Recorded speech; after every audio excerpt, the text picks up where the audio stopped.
โคตรดีใจทุกคนเลยคอยไปทางแขกมาดีใจกว่าที่คอยไปทางแขกมากับแบบนี้ทุกคนนี่คอยผ่านการสร้างรายได้จากเนื้อหาช่องที่2แล้วทุกคนเอ้ยนี่คอยช่องวัยรุ่น902เนาะคอยมีวัยรุ่น90ช่องใหญ่380,000ปลายคนติดตามช่องนี้มีอยู่เดี๋ยวเด้อช่องนี้มีอยู่60,000คนติดตามทุกคนนี่เห็นบ่ผ่านการสร้างรายได้จากเนื้อหาแล้วเด้อทุกคนเด้อนี่มันสิให้เบิ่งนี่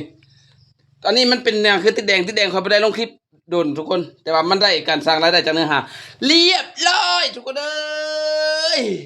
อุ้ยบ่มีสัญญาณเดี๋ยวขอได้สัญญาณบ่โอเคเดี๋ยวนี่ไวไฟบ่มีเรียกเชื่อมต่อไวไฟแล้วทุกคนนี่เห็นบ่การสร้างรายได้นี่ตึ๊บเข้าไปตืดเข้าไปนี่เห็นบ่นี่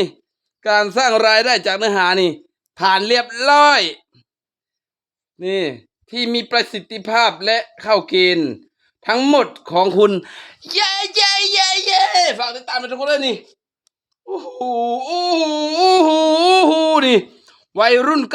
902นี่ซองนี่ก็ผ่านเรียบร้อยแล้วทุกคนยังอีกซองหนึ่งตัวนี้ยังอีกซองหนึ่งอีกซองหนึ่งนะมันผ่านดาวเรียบร้อยแล้วรายได้จากนะฮะคอยบ่ให้เกินเดือนนี้ผ่านแน่นอนซองที่3ทุกคนเป็นอย่างคอยขึ้นมาสั่งหลายซองทุกคนคอยสั่งไว้ตัวเองซองนี้คอยจะให้ลูกสาวคอยใหญ่แล้ว12 ปีแล้วคอยสิสร้างแล้วคอยสิเปลี่ยนชื่อเป็นอย่างให้ลูกสาวคอยเดี๋ยวลูกสาวคอยมาแล้วคอยสิ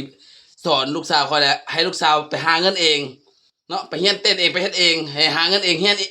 เลี้ยงตัวเองนะบ่ต้องมาขอน้ำพ่ออีก